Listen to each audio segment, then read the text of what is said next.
So about 20 years ago in Georgia, in the Georgia state legislature, there was this debate that was going on between these politicians. There was this proposed bill. It was a hate crimes bill, and it was a real back and forth as to whether it was going to be approved or not. Ultimately, it was deadlocked. It was I think it was 83 to 82. So because it was so kind of mixed, they decided to shelve it. I guess a lot of effort had gone into preparing this bill and hoping that this bill would be passed, but it was so kind of 50-50. They said let's just let it go. So people were, needless to say, pretty disappointed, those that were promoting this bill. And at that moment, I guess when they were deciding to shelve it, this congressman got up and he went up to the podium, and he wasn't supposed to. Apparently, he wasn't supposed to speak, and he was from the most conservative district in Georgia, like real kind of, I guess, deep South, which would have been really very opposed to this hate crimes bill. So he surprised everybody to get up by getting up and speaking. His name was Dan Ponders. And then he kind of told them just a little bit about his background. And he was very upfront about it. He said he came from an old Southern family. They had a lot of money for generations. He said he had ancestors who owned slaves. He had ancestors who fought for the Confederacy. Was very well off. Prefaced it all with that, and then proceeded to talk about this woman that he knew from his youth. She worked for the family.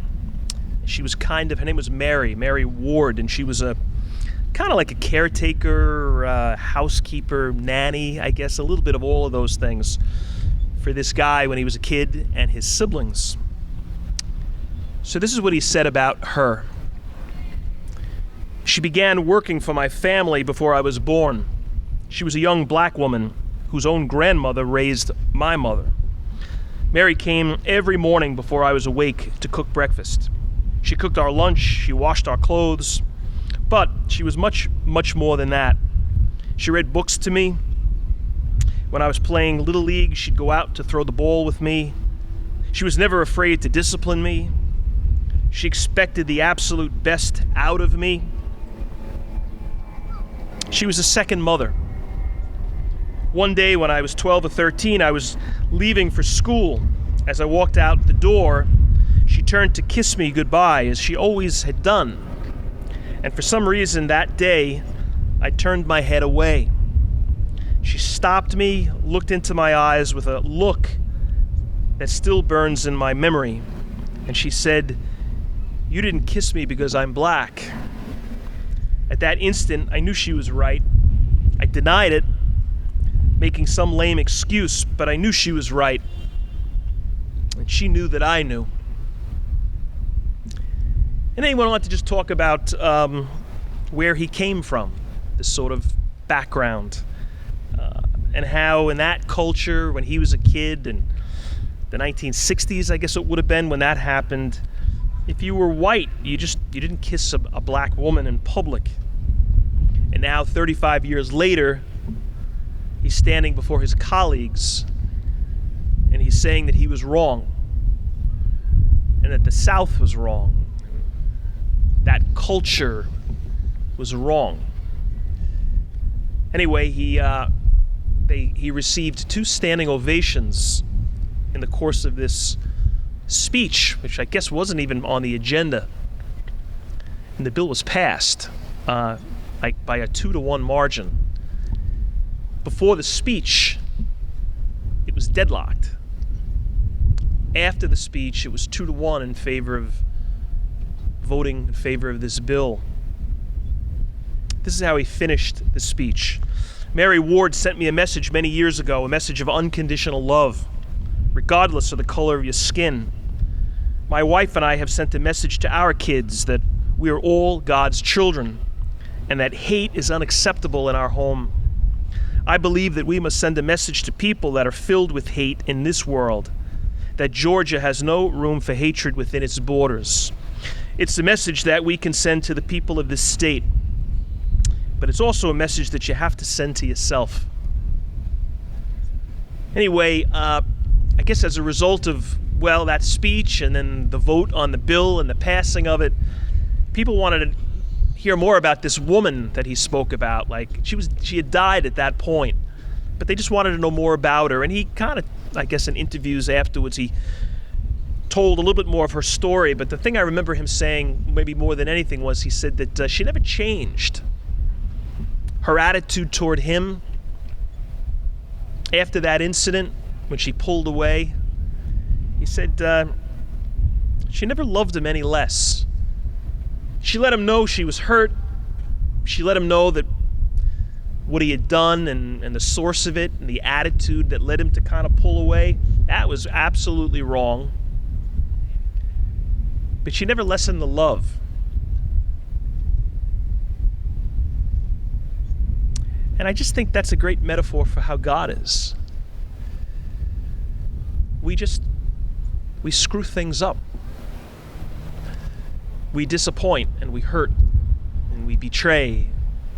We let fear control us at times. Insecurity control us. But God never stops loving us. Like, no matter who we are, no matter how good or how bad we are, like, the love thing never changes with God. Well, it's described in this parable, I think. I think the way that woman continued to love this kid at the time, like, that's how God is toward us. And the reason we know that, or the reason I talk about it to all of you tonight, is this. It's you hear it in this gospel. This guy plants, he's got his garden going and he's got great plants. Somebody comes along, a bad guy, and he plants weeds. The weeds start to, or at least potentially, choke the plants. The slaves come along and they say, hey, you want us to pull this out?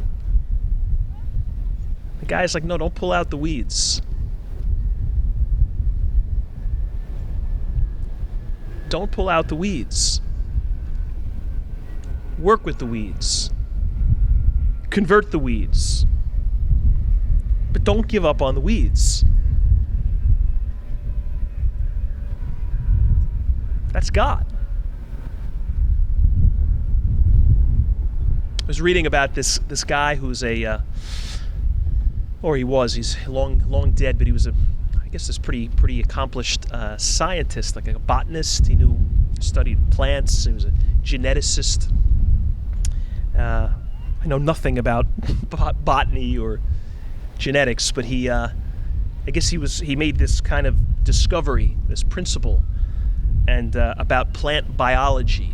And it's very simply this. He said that over time, like if you have a weed that's planted next to a plant, if you kind of work it a certain way,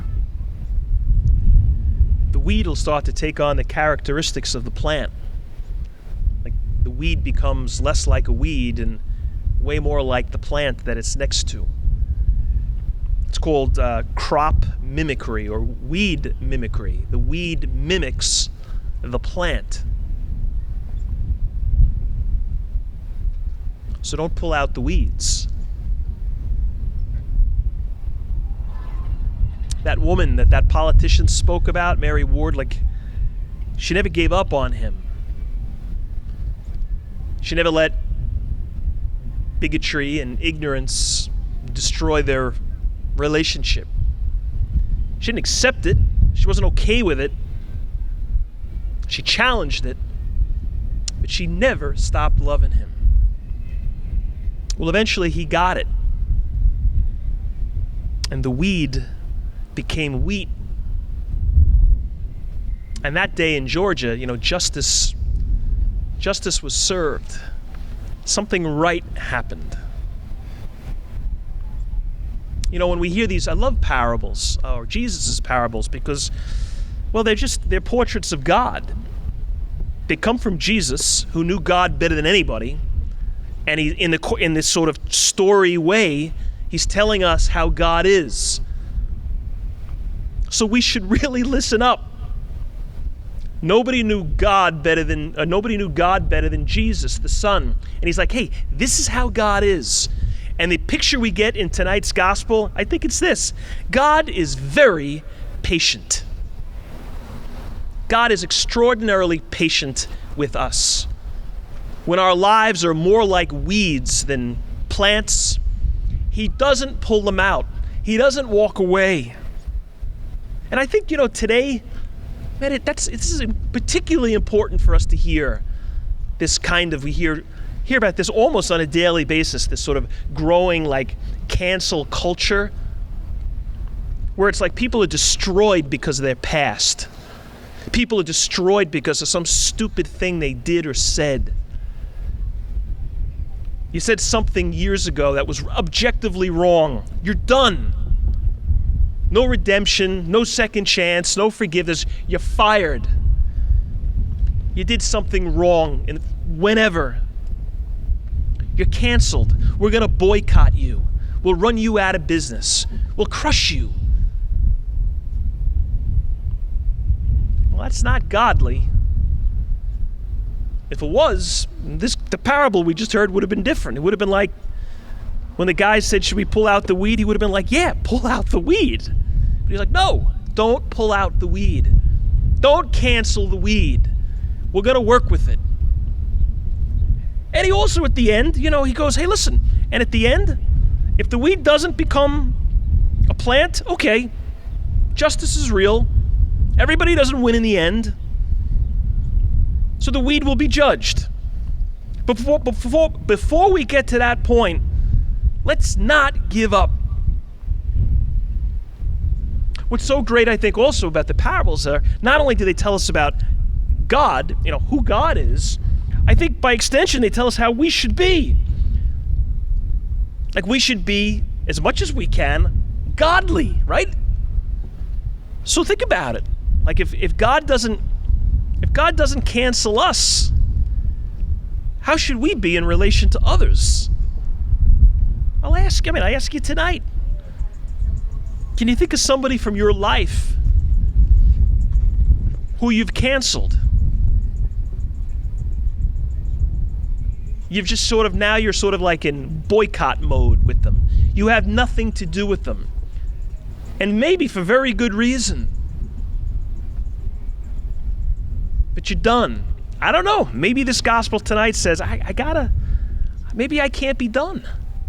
And hey, I also think this. I think sometimes certain people in our lives at certain times, we do have to step away from them. It shouldn't be our first line of response, but yeah, sometimes toxic people, you realize, all right, this toxic person, he's poisoning me.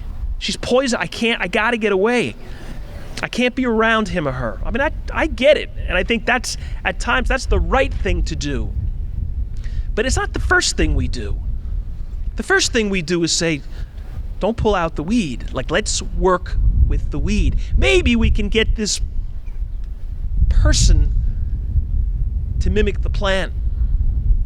I was just thinking like the idea that God just waits. He waits for us. He's just so patient.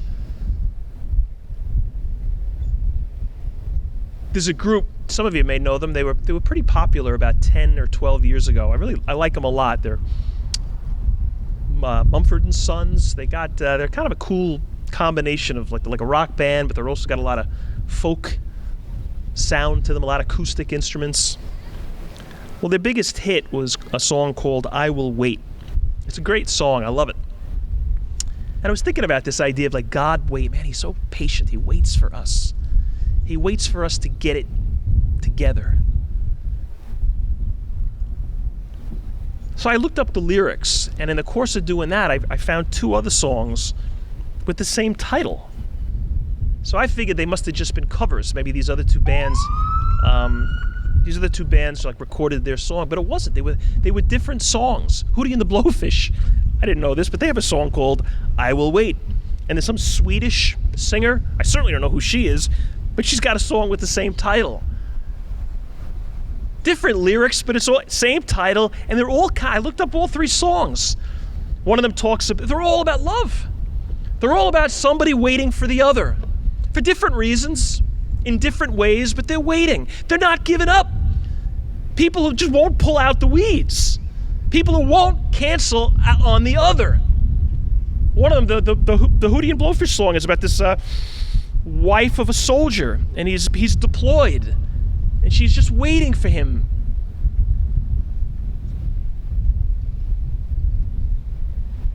Who's waited for you? Can you think of somebody in your life who, like, man, kind of almost objectively, they would have had a right to be done because of maybe the way I was and where I was at. But they were just patient. And they stuck with me. Who's that person in your life? That woman that politician spoke of, Mary Ward, she waited. Who's somebody who refused to cancel you? Maybe it's this, we wait for those we love. That's why God waits for us. He waits. He doesn't cancel. So neither can we.